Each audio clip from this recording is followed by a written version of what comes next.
All right, hi there. So it is now day 3 of the egg lab. So our egg has been soaking in corn syrup for 24 hours or so.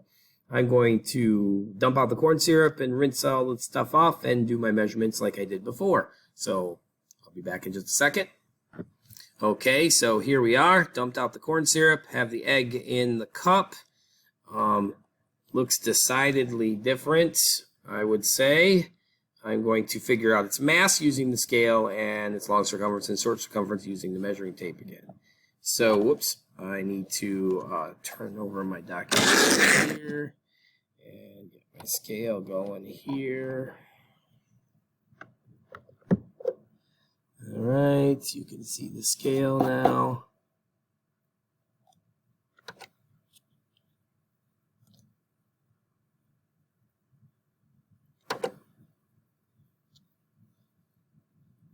So my egg after 24 hours in corn syrup looks like it's 49 grams, 49.0 grams. That's its mass. Okay, very good. Now we're going to measure our long circumference and our short circumference with our measuring tape.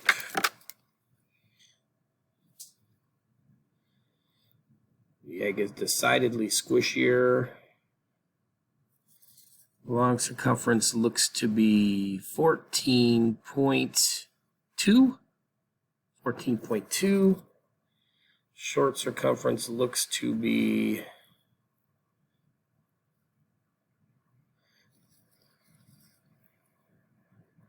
13.6. Long circumference 14.2. Short circumference 13.6. Those are both centimeters.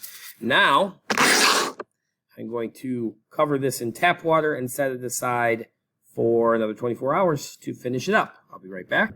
Okay, now it's covered in tap water. I'm going to put the saran wrap over the top again and set it aside for 24 more hours. Before I do, you can see the egg is not bubbling and it's sunk to the bottom. Observations and measurements all go into your Google Doc for the egg lab. See you back again tomorrow for the last day.